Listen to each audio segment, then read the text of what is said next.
전도나 같은 말이에요. 전도라는 말과 몽상은 같은 말인데 두 번 겹쳐서 써서 많이 뒤바뀌었다라고. 이 뒤바뀐 생각을, 잘못된 생각을 멀리 여의면, 생각이 바뀌면이에요. 생각이 바뀌면, 그러면 결국에는 멸망에 이르는데, 삼세 제불처럼 이미 멸망에 이른 사람들이 있는데, 그분들은 삼세 제불처럼, 삼세 제불도 멀리 전도 몽상해서, 그래서 이제 열반에 들었다라는 그런 겁니다. 그러면 전도 몽상은 뭐냐? 이거는 사견이잖아요, 사견. 전도나 몽상이나 모두 다 사견이죠? 사견이랑 같은 말이에요. 전도된 생각이나 몽상이나 사견이랑 같은 말이죠. 사견하고 반대되는 말은 뭐죠? 정견이죠. 그러면 정견을 가지면, 멀리 전도 몽상이란 말은 정견을 가지면이란 말이에요. 바른 견해를 가지면, 그러면 결국엔 열반에 이른다. 정견은 뭐예요? 바른 생각이잖아요. 바른 생각. 바른 생각, 바른 마음 가지면, 그러면 열반에 이른다. 나쁜 생각하면 그러면 악도에 떨어지고, 바른 생각하면 열반에 이른다. 근데 이 사람하고 다른 거랑 다른 건 뭐냐면, 이 사람은 생각이 폭이 굉장히 광범위해요. 이렇게 소는 생각이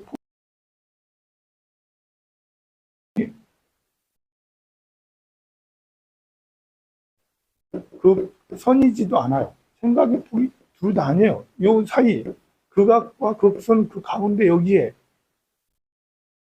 풀 먹는 생각, 먹이 생각을 제일 많이 하고, 자식을 낳을 때는 자식 생각을 많이 하고, 그 몸이 아프거나 몸에 대한 집착 이런 거 있잖아요. 몸에 대한 집착이 제일 많아요. 먹을 것에 식욕적인 집착, 또 산란계는 자식, 성적인 집착 이런 것이잖아요. 생각의 폭이 굉장히 제한적이에요. 또만 그런 게 아니라 말도 그렇고 양도 그렇고 토끼도 그렇고 원숭이도 그래요. 대부분의 축생들은 그렇죠. 사람은 나쁘려면 진짜 나빠질 수 있어요. 또 좋으려면 진짜 좋을 수 있죠. 좋으려면 부처님보다 더 좋은 사람이 있어요. 부처님보다. 부처님은 좀 냉정하시거든요. 가서 할 것을 하고 안 할 것을 안 하는데, 착한 사람은 할 거 안 할 거 가리 잡고 다 하는 사람이 있어. 부처님보다 더 자비로운 사람이 있어요. 부처님은 지혜랑 겸비된 자비인데, 우리는 아직 어리석어서 자비에 너무 치우치면 그냥 내 몸 망가지는지 모르고 그냥 도와주는 사람이죠. 그래서 정말 그 극선, 진짜 극선인 이런 경지에 이룰 수 있는 게 또 사람이에요. 감정이 한번 쏠리면, 여러분들 어머니가 자식 생각하는 이런 거는 뭐 불 속에다 또 뛰어들고 물 속에라도 뛰어들겠다라는 그런 정신이 있잖아요. 굉장히 극선인 경우도 아주 선한 그런 경우도 있죠. 반대로 이제 몇백만 명 죽일 수 있는 뭐 핵폭탄을 제조하기도 하고, 그래서 진짜로 그걸 버튼 하나 누르고 많이 죽여놓고도 아무 거리낌 없이 오히려 자랑해. 나 많이 폭격, 많이 죽였다. 전쟁 영웅이라면 표창장 저 많이 죽였다. 말이 돼요? 많이 죽인 게 자랑이야? 그런 걸 이게 국가를 지켰다라는 이유로 많이 죽였다라고 표창장을 줘요. 전쟁 때 많이 죽인 사람이 있어. 표창장 준다고. 여러분들 아파트에 방역, 우리도 한 거사님이 우리도 중구청에 신청하라 하더라고. 모기가 많다고 모기 방역 신청하라. 모기 방역 신청하라. 아니 우리가 이렇게 보면 뭐 이렇게 가축 무슨 일 생기면 뭐라 하죠? 이렇게 새나 이렇게 조류 독감 이런 거 많이 되고, 또 돼지 뭐 이렇게 있잖아요. 광우병 등의 돼지 뭐 이렇게 있어요. 그런 것들이 되면 막 좀 수백 마리씩 그냥 이렇게 수백 마리씩 죽게 하잖아요. 다 묻어버리잖아요. 살아있는 것을. 그것도 아무런 걸낌 없이 뉴스에 막 자랑하듯이, 자랑은 아니지만 그래도 아무 거리낌 없이 미안하다는 말 없이 막 그래요. 그 사람은 이게 가만 보면 변해. 어떻게 생각하느냐에 따라서 그 선이 될 수 있고 그 악도 될 수 있는 게 사람이에요. 부처가 될 수도 있는 것도 그래서 가능한 거예요. 그러면 이제 지옥이나 악귀는 역시 제한적입니다.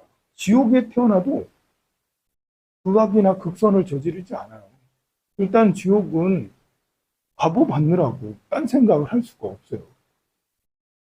그리고 악귀도 이제 뭐 귀신으로 태어나면 천도가 되지 않고 귀신으로 있으면 귀신이 무슨 악한 것을 할 수 있을 것 같아도 귀신은 나타나질 않잖아요. 우리가 아무리 불러도 안 나와. 가끔 이제 뭐 텔레비에서는 나오대. 텔레비에서는 영매로 해가지고 드라마에서는 영화 드라마에서는 나오더라고요.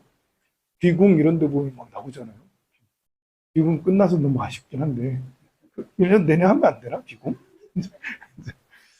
그런 드라마 보면은 귀신이 나와가지고 활보하고 막 세상에 영향을 많이 미치더라고요. 귀신은 영향을 거의 못 미쳐요. 신의 경지까지 이런 거 몰라도. 귀신도 생각하고 행동하는 게 제한적이거든요.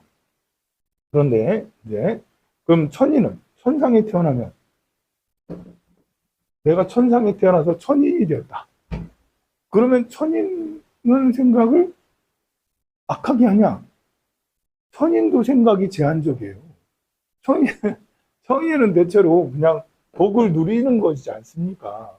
복을 누리는 존재가 하늘세계에 있으니까 상황이 굉장히 좋은 상황만 있어. 불쌍히 여길 마음이 하나도 안 일어나. 누가 병든 사람이 있어야지 불쌍히 여기고, 누가 서로 싸우고 그래야지 서로 갈등하고, 부부 갈등 이런 것도 없어. 부모 자식 간에 그런 갈등도 없다고요. 왜냐하면 천인은 복을 누리니까 그렇게 신경 쓸 일이 스트레스 받을 일이 하나도 없어요. 근데 우리는 이제 아픈 사람을 보거나, 이제 병든 사람을 보면, 못난 사람을 보면, 이러면 이제 거기에 자비심을 일으키는 게 사람이거든요. 근데 천상에는 자비심을 일으킬 기회가 없어요. 천상에는 공덕을 지을 기회가 없어요. 아니, 다 건강하고 다 좋은 사람인데, 다 놀고 먹고 잘하고 있는데, 그런 사람에게 복을 어떻게 짓겠어? 복을 지을 필요가 없는 사람들이에요. 그래서 천상에는 공덕을 지을 방법이 없고, 공덕을 지어야 된다는 생각이 일어나질 않아요. 그래서 제한적인 거예요. 굉장히 좋은 상태로 머무른다는 것이 꼭 나쁜 게 아니에요. 사람들도 천상에 사는 사람처럼 사는 사람도 있죠. 그런데 지옥에 사는 사람처럼 사는 사람도 있어요. 그래서 우리는 여기 있는 서민들은 지옥에 있는 지옥처럼 사는 사람들을 보고는 안타깝게 여기고 자비심을 일으키고 공덕을 지을 수가 있어요. 사람의 세계는 공덕 지을 기회가 정말 많아요. 여기 있는 부자들은 애써 아픈 사람 외면하죠. 스트레스 받으니까 안 해. 봉사는 무슨 봉사? 황룡사 봉사 안 하고 골잡고. 그렇게 하겠지만 봉사를 하면 아픈 사람이 보이잖아요. 봉사를 하면 자비심이 일어날 수밖에 없어요. 아픈 사람, 괴로운 사람, 슬픈 사람, 답답한 사람, 이런 사람들에게 우리가 뭔가를 제공해주고 뭔가를 도와주는 이런 거잖아요. 이제 어르신들 목욕 봉사를 해야 됩니다. 그러면 가면 이제 죽음에 직면한 이런 분들, 가면 이제 마음이 저절로 착해진다니까요? 죽음에 직면한 사람들, 못 움직여가지고 목욕도 제대로 못하는 이런 사람들 하면 착해질 수밖에 없어요. 죽음을 보니까.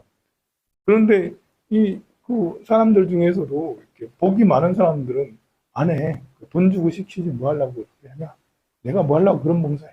나 지금 돈 벌기도 바쁘고 골프 치러 다니기도 바쁘니까 나한테 또 이렇게 이제 그래서 공덕을 지을 기회가 없어. 근데 우리는 이제 서민들은 우리 옆에 있는 사람들이니까, 가까이 있는 사람들이니까 보이고 그들을 위해서 목욕 봉사도 해줘, 떡도 갖다 줘, 방도 치워줘. 요양보호사 되시는 분들 등록하세요. 요양보호사 제가 따로 모아가지고 밥을 사야겠어. 밥을 사면서 우리 앞으로 이렇게 할 거야 라고 정책을 설명을 할 거니까 요양보호사분들 등록하시고. 그리고 요양보호를 하면 어르신들을 가서 케어를 해드리는 거잖아요. 그러면 저절로 사람이 아무리 악한 사람도 아픈 사람 계속 보고 병든 사람 계속 보면 사람이 선해진다니까요. 근데 반대로 이제 보통 사람도 잘 나가는 사람 보면 좀 악해져요. 돈 쓰고 다니는 사람 있잖아요. 좋은 집에 굉장히 대골 같은 집에 살고 정말 수억짜리 이 외제차, 벤틀리 같은 차를 타고 다니고 스포츠카 타고 다니고 여자들 잔뜩 거느리고 다니고 뭐 룸사롱 다니고 골프 치러 다니고 해외여행 뭐 그 비즈니스 클래스 이렇게 해가지고 그런 거 타고 다니는 이런 사람들 보면 사람이 신기하게 악해진다니까요. 손해지질 않아요. 그런 걸 보면 마음이 욕망의 눈이 어두워져요. 그러니까 우리는 병든 사람, 아픈 사람을 보면 철들고요. 잘 나가는 사람을 보면 욕망이 일어나가지고 그 마음이 악해져요. 욕망이 일어나면 탐착심이 일어나잖아요. 탐착심이 일어나면 이타적인 생각보다는 이기적인, 나도 어떻게든 타고 올라가서 그걸 누려야지. 좋아 보이는 거예요. 명품 옷을 입고, 명품 신발, 명품 가방, 이런 것들, 명품 차, 이런 것들을 타고 다니는 것이 너무나 좋아 보이는 거예요.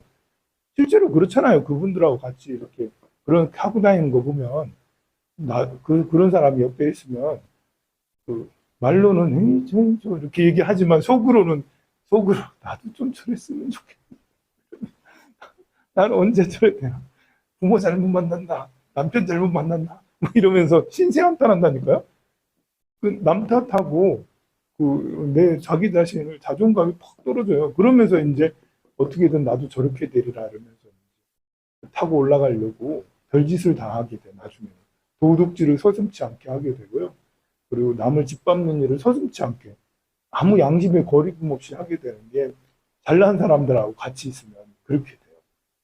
그리고 이렇게 그 세월을 할 일 없이 놀러 다니면서 세월을 보내도 하나도 오히려 그것이 내가 복을 누리면서 나 정도 되니까 그렇게 하는 거라고 당당하게 생각을 해요. 근데 우리가 아픈 사람들을 보면 시간이 너무 아까운 거예요.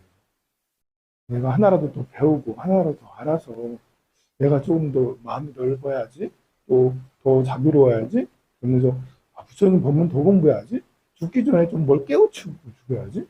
야, 이대로 가다가는 결국은 나도 저렇게 아프고 병들고 그러는 거 아니야? 이런 생각에 자기 성장을 하기 위해서 더 노력을 해요. 근데 이제 잘난 사람들하고 있으면 아니라니까요? 후송생활 하면서도 복을 누리는 생활, 탐욕을 위해서 막 달려가는 생활을 하면서도 이제 내가 어느 정도 이뤘다면 잘 산다. 라면서 복 누리는 게 마치 특권인 것이냐. 그런 생각을 하고 더 이상 아프고 힘든 사람들을 외면하고 막 그러죠. 이게 사람이 그래요. 근데 이제 우리가 천상에 태어나면 누리기만 하기 때문에 자비심이 생기기가 어렵고 공덕을 지을 수가 없어. 그런데 이제 천상하고 또 다르게 극락세계에 태어나면 또 달라요.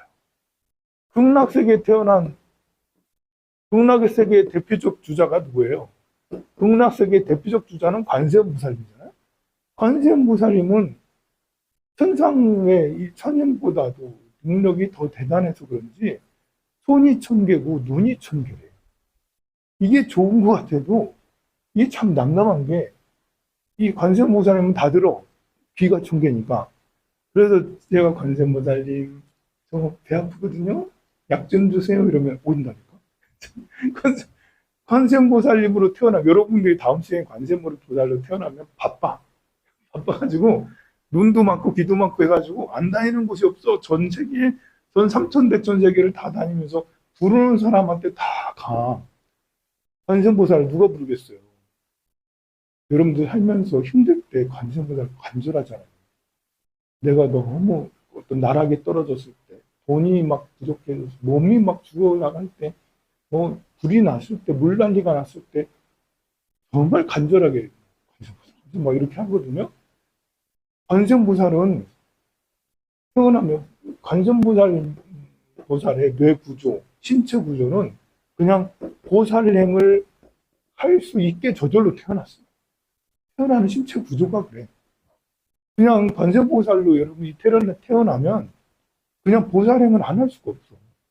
남을 위해서 살아가지 않을 수가 없어. 그냥 신체 구조가 그렇게 생겨 먹었어. 뇌 구조가 그렇게 생겨 먹었어. 근데 사람은 아니죠. 사람은 자기 의지가 더 중요해. 관세음보살은 자기 의지 아니에요. 그래 생겨 먹은 걸 어떻게 해? 지장보살도 그래 생겨 먹었어. 근데 사람은 우리가 결정을 해야 돼. 내가 도와줘? 말아. 그래서 늘 갈등하는 거예요, 사람들이.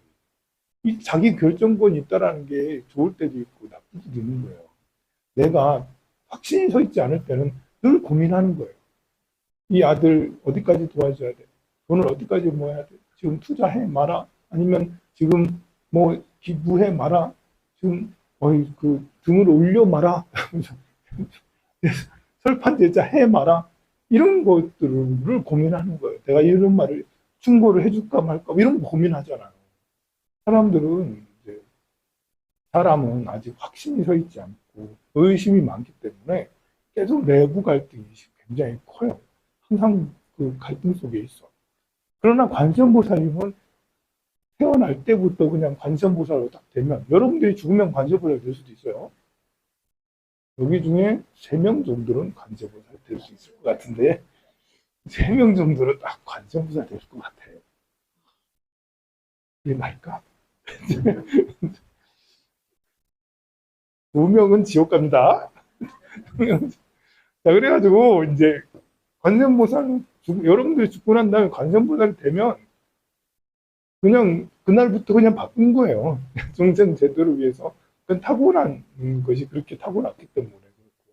사람은 이 모양 이 꼴로 태어난 것은 가만 보면 우리가 이제 확신이 없고 늘 의심을 해야 되고 늘 이렇게 자비심을 갖든 극악무도하든 이런 것이 내 의지의 결정이 참 중요한데 그래서 이제 사람은 부처가 될 수 있는 기회가 되는 거죠.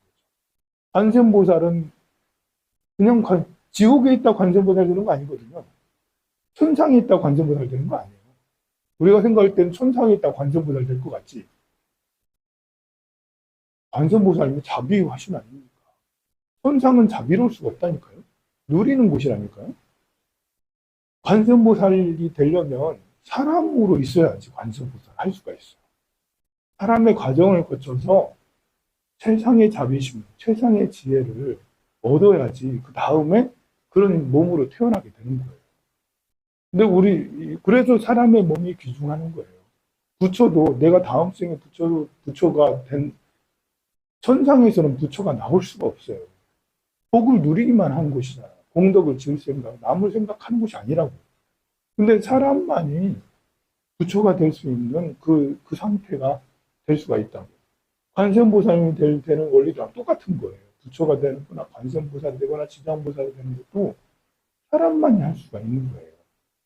그러면 우리는 이제 이런 기회를 다음 내 생에 관세음보살이 되거나 부처가 될 수 있는 기회를 만났어. 그럼 뭐 해야 되겠어요?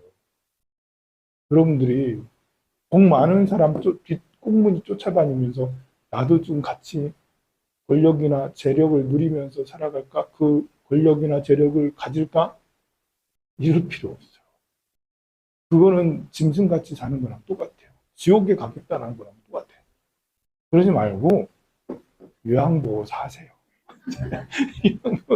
아주 어르신들 죽음에 임박한 분들 이제 뭐 몸 못 움직이고 이런 분들 가가지고 좀 내가 가서 떡이라도 해드리고 좀 가서 안녕하세요 인사라도 말벗이라도 해드리고 가서 좀 챙겨드리고 그러면 이제 자비심이 모락모락 더 커져서 관세음보살이 될 수 있죠. 오늘은 저희 부친의 6번째 제입니다. 우리 부친도 관세음보살이 꼭 되셨으면 좋겠습니다. 저를 모시도록 하겠습니다.